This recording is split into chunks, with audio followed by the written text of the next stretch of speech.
Membiasakan berpikir kritis dan semangat mencintai iptek, mata pelajaran pendidikan agama Islam dan budi pekerti, siswa SMK kelas 11. Baik, sebelum kita mulai, marilah kita sama-sama berdoa dulu. Bismillahirrahmanirrahim. Alhamdulillahirabbil alamin, arrahmanirrahim, maliki yaumiddin, iyyaka na'budu wa iyyaka nasta'in, ihdinas siratal mustaqim, siratal ladzina an'amta 'alaihim ghairil maghdubi 'alaihim waladdallin.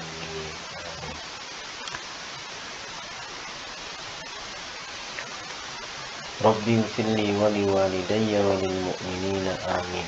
Rabbi shrah li sadri wa yassir li amri wahlul 'uqdatam min lisani yafqahu qawli. Ya Fattah, ya Alim, iftah lana babana bil Qur'anil azim, nasrun minallah wa fathun qarib wa basyiril mu'minin.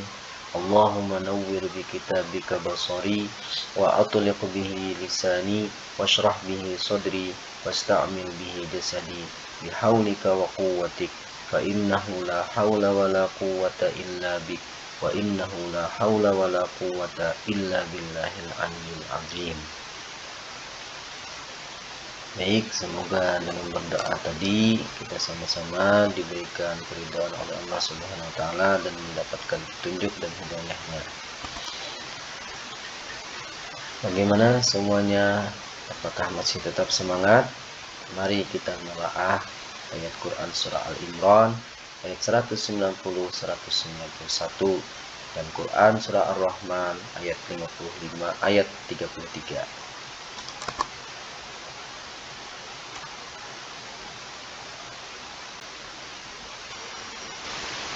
Baik, sebelum kita mulai, marilah kita membaca sama-sama ta'awuz dan basmalah. A'udzu billahi minasyaitonir rajim. Bismillahirrahmanirrahim. Baik, kita cari sama-sama Quran surah Al-Imran ayat 190. Baik, kita simak sama-sama bacaan Qori. Inna fi khalqis samawati wal ardi wa ikhtilafil layli wan nahari la ayatin li ulil albab الذين يذكرون الله قياما وقعودا وعلى جنوبهم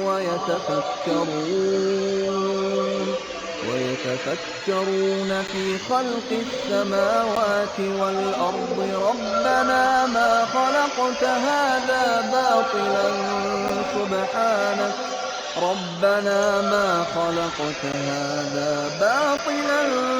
سبحانك فقنا عذاب النار.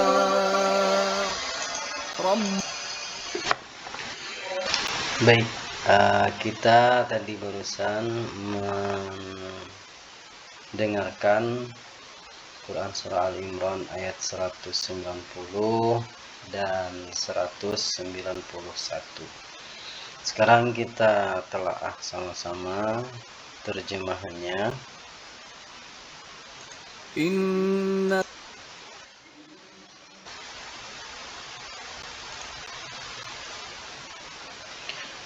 Sesungguhnya dalam penciptaan langit dan bumi dan pergantian malam dan siang terdapat tanda-tanda kebesaran Allah bagi orang yang berakal. Ayat 191.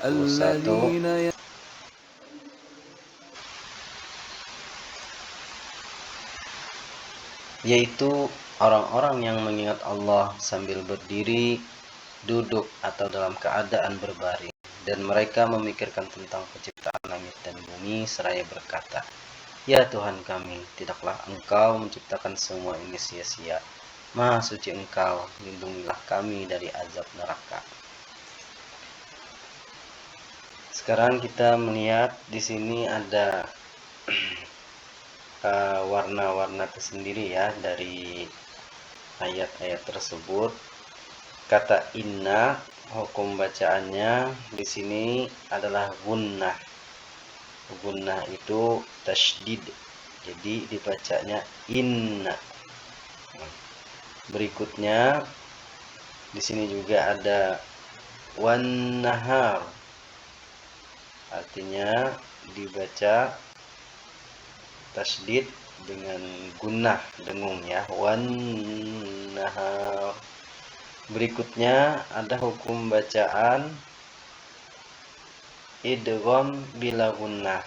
Idgham bila gunnah artinya idgham yang tanpa dengung. Alasannya karena di sini tanwin bertemu huruf lam. Jadi idgham bila gunnah. Berikutnya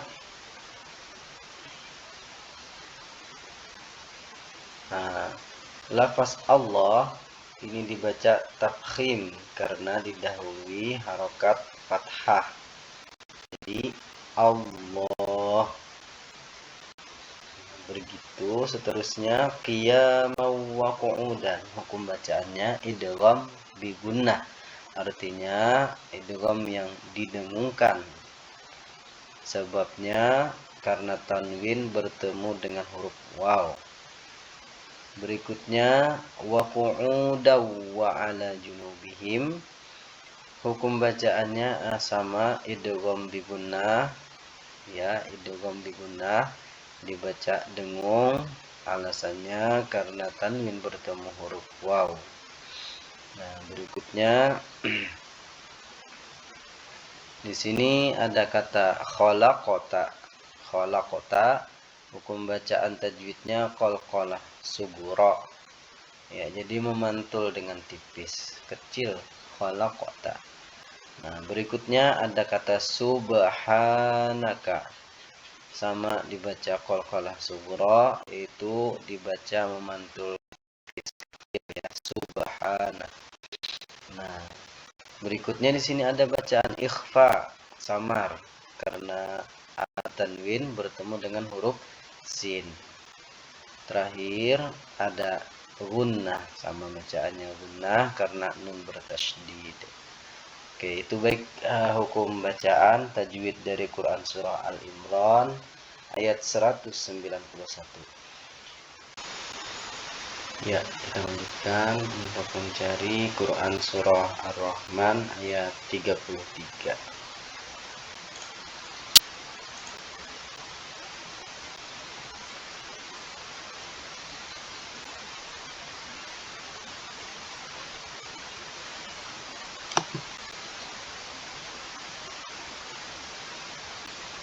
Ya, mari sama-sama kita dengarkan bacaan Qori. يا معشر الجن والإنس إن استطعتم أن تنفذوا من أقطار السماوات والأرض فانفذوا لا تنفذون إلا بسلطان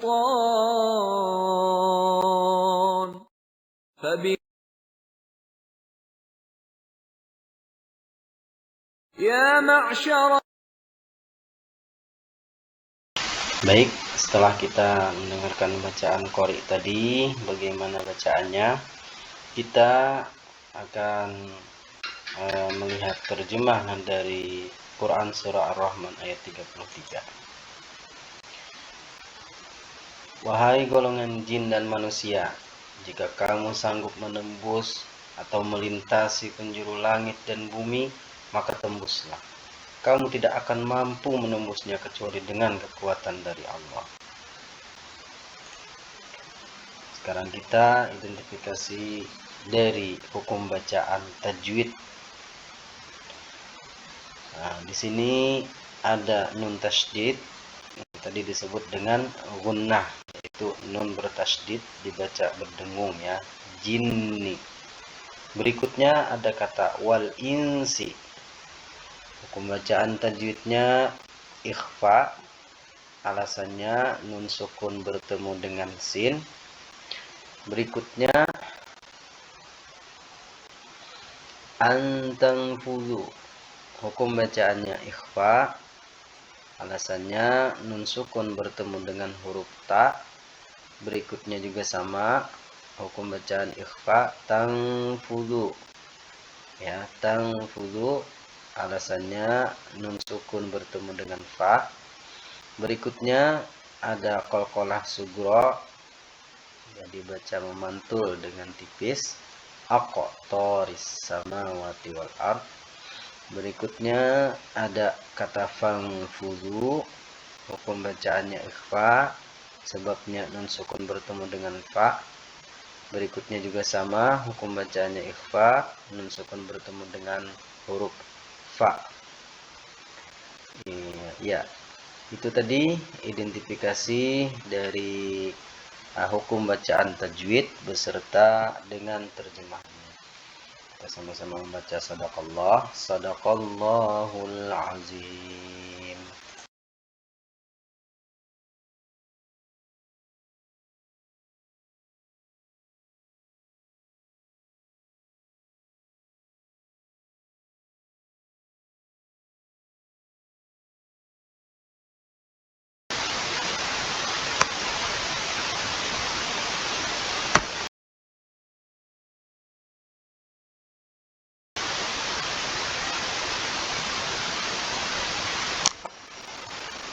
Baik.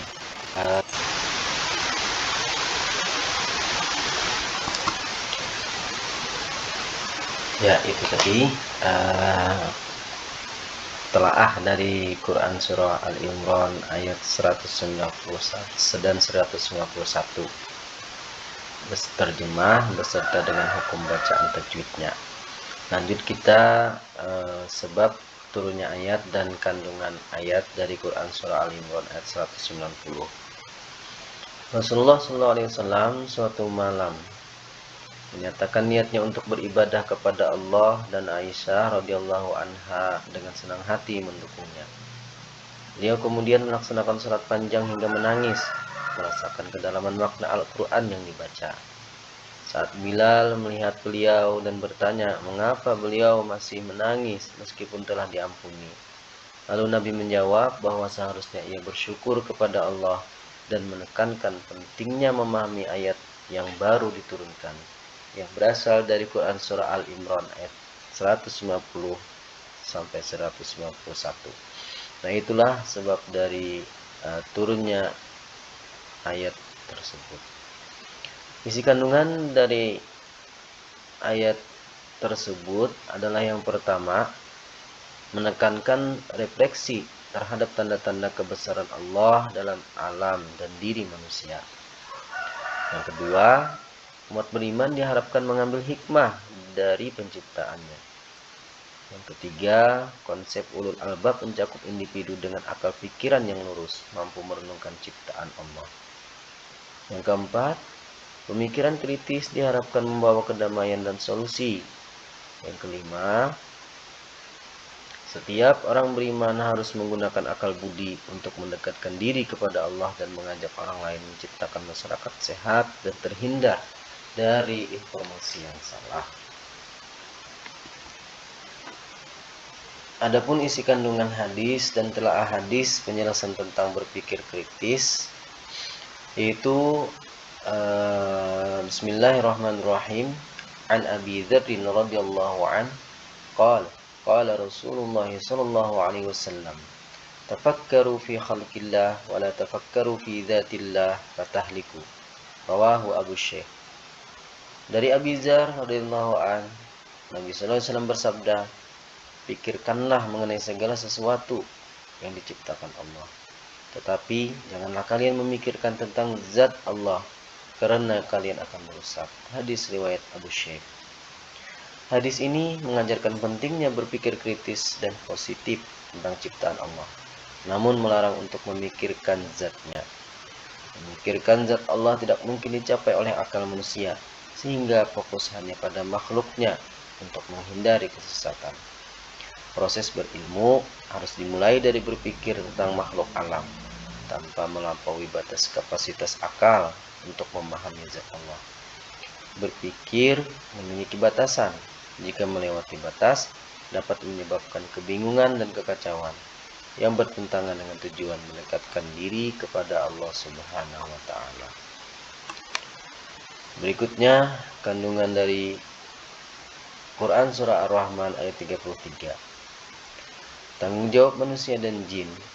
Ayat ini mengingatkan tentang tanggung jawab di akhirat atas semua nikmat yang diberikan Allah Subhanahu wa taala. Tidak ada tempat bersembunyi. Semua ciptaan adalah milik Allah, sehingga tidak ada usaha untuk menghindar dari tanggung jawab. Eksplorasi alam semesta. Meskipun manusia dapat menjelajahi beberapa planet luasnya alam semesta, seharusnya meningkatkan keimanan kepada Allah Subhanahu wa taala. Kemampuan jin. Penyebutan jin lebih dulu menunjukkan kemampuan mereka dalam menjelajahi ruang angkasa. Namun, tantangan untuk meniru Al-Quran ditujukan kepada manusia. Pentingnya menuntut ilmu. Para ulama menekankan bahwa ilmu adalah kunci sukses di dunia dan akhirat. Dengan peradaban maju bergantung pada kemampuan ilmiah. Investasi dalam sumber daya manusia. Negara-negara maju mencontohkan bahwa kualitas sumber daya manusia dan kolaborasi disiplin ilmu adalah kunci kemajuan, termasuk dalam eksplorasi ruang angkasa. Isi kandungan hadis. Bismillahirrahmanirrahim. Sami'tu Abdullah bin Amr bin al-As yaqul sami'tu Rasulullah sallallahu alaihi wasallam yaqul Inna Allah la yaqbidul ilma intiza'an yantazi'uhu minan nas walakin yaqbiduhul ilma biqabdil ulama hatta idza lam yatruk aliman ittakhadhan nas ru'usan juhalan fasu'ilu fa'aftau bighairi ilm fadallu wa adallu. Rawahu Muslim. Diriwayatkan dari Abdullah bin Amr bin As radhiyallahu an, aku mendengar Rasulullah SAW bersabda, sungguhnya Allah tidak mencabut ilmu dengan melenyapkan dari dada manusia, tetapi dengan mewafatkan ulama, sehingga setelah tidak ada seorang pun ulama, mereka manusia mengangkat orang-orang bodoh menjadi pemimpin. Mereka ditanya, tetapi mereka pemimpin yang bodoh itu memberikan petunjuk tanpa ilmu. Kemudian tersesatlah mereka dan menyesatkan orang lain pula. Hadis riwayat Muslim. Isi kandungan hadis tersebut menunjukkan bahwasanya penting sekali penguasaan ilmu pengetahuan dalam diri seseorang ulama. Sangat ditekankan dalam hadis yang menunjukkan bahwa menjadi ulama memerlukan usaha, waktu, dan ketahanan menghadapi tantangan. Seperti yang dicontohkan oleh tokoh-tokoh Imam Al-Ghazali, Buya Hamka. Karya dan perjalanan hidup mereka memberikan teladan berharga bagi generasi saat ini. Namun sulit semakin sedikit ulama yang ada, mengakibatkan hilangnya ilmu yang berpengaruh pada kehidupan masyarakat dan menyulitkan pencarian solusi atas berbagai masalah. Oleh karena itu, penting untuk bijak dalam memilih guru dan ilmu, agar terhindar dari penipuan dan kebodohan, terutama terkait dengan isu ukhrawi. Mengapa ada siang dan malam? Berikut ilustrasi dari kejadian siang dan malam, terapan dari ayat 190, Inna fi khalqis samawati wal ardi wa ikhtilafil laili wan nahar la ayat liulil albab. Bagaimana proses terjadinya siang dan malam?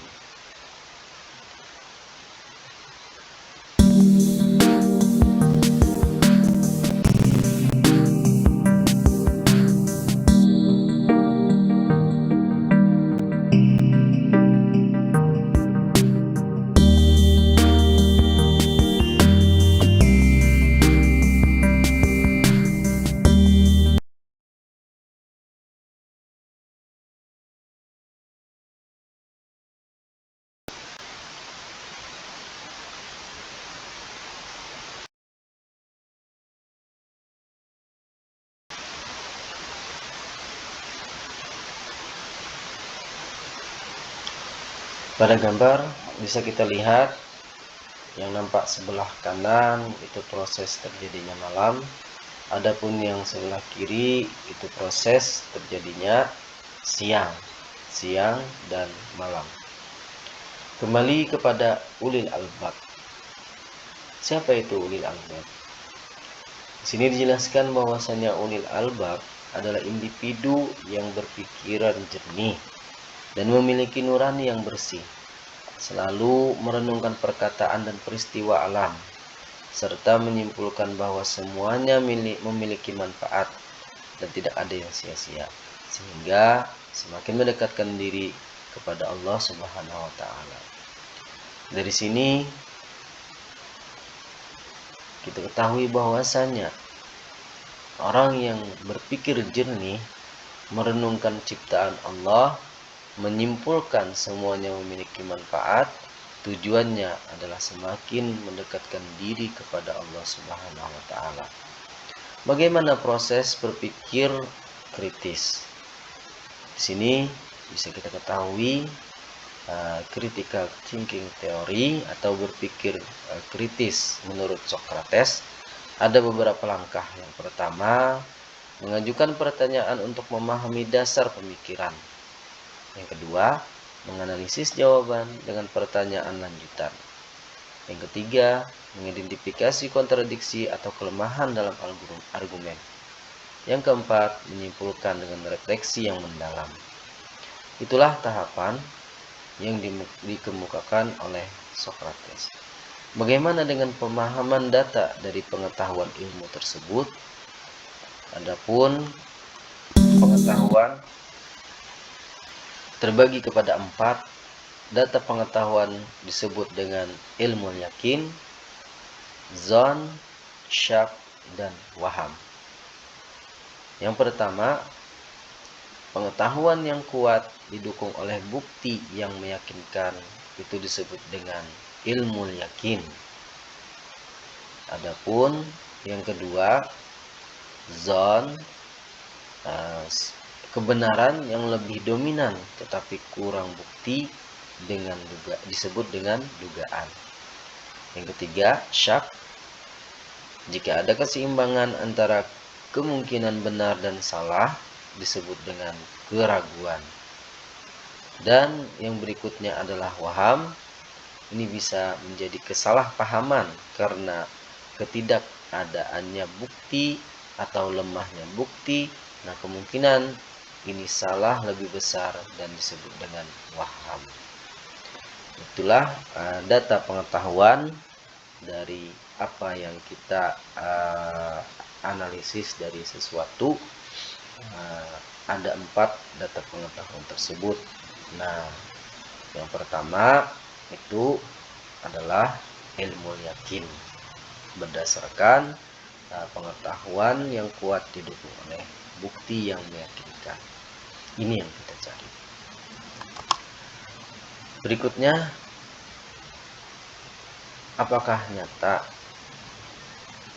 quantum real atau time travel dalam dunia nyata berkaitan dengan ilmu pengetahuan dan teknologi? Bisa kita lihat video berikut.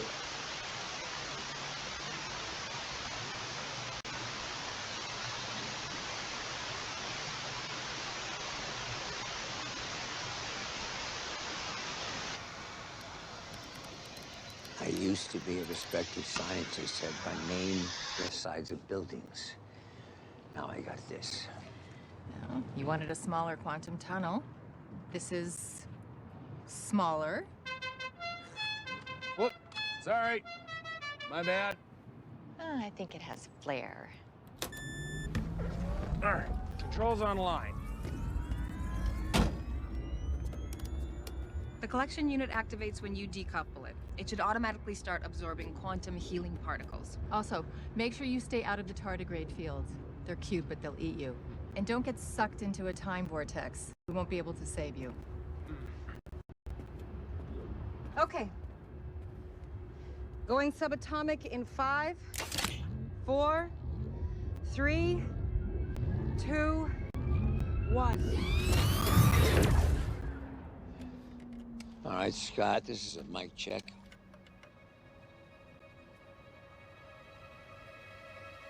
Mic check. 1, 2. 1, 2. How's everybody doing tonight in the quantum realm? Scott, we read you. You want to make sure.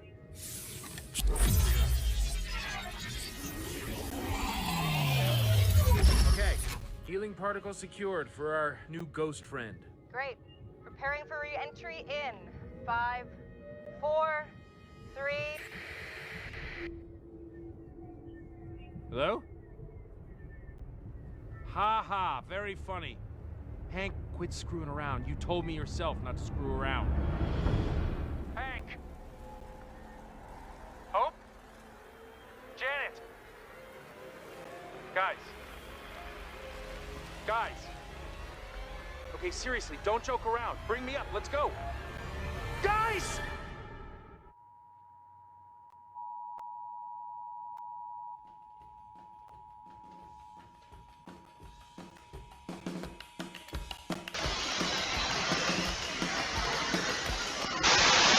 Baik, itu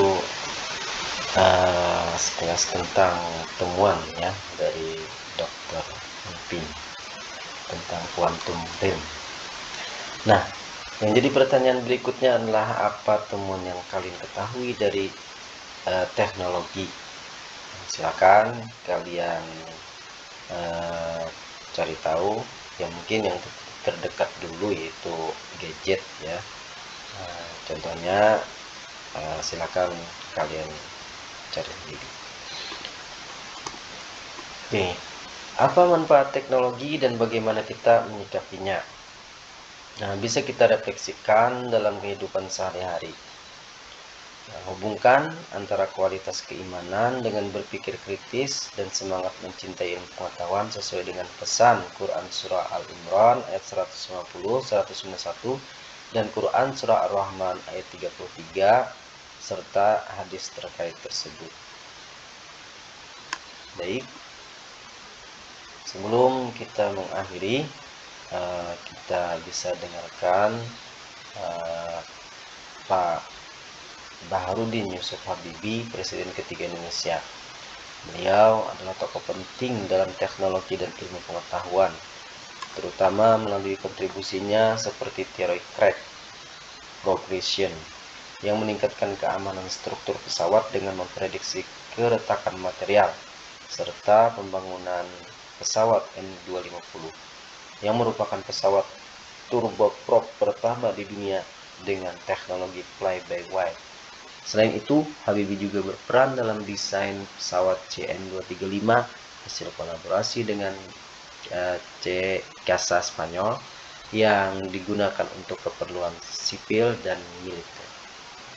Mari kita simak sama-sama.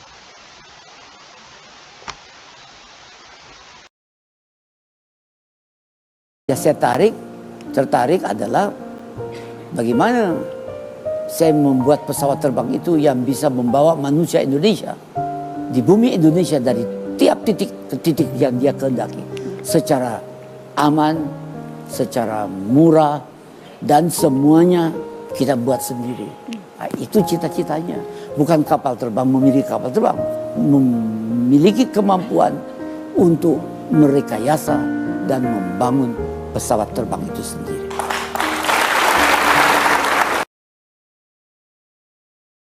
Ya, saya tarik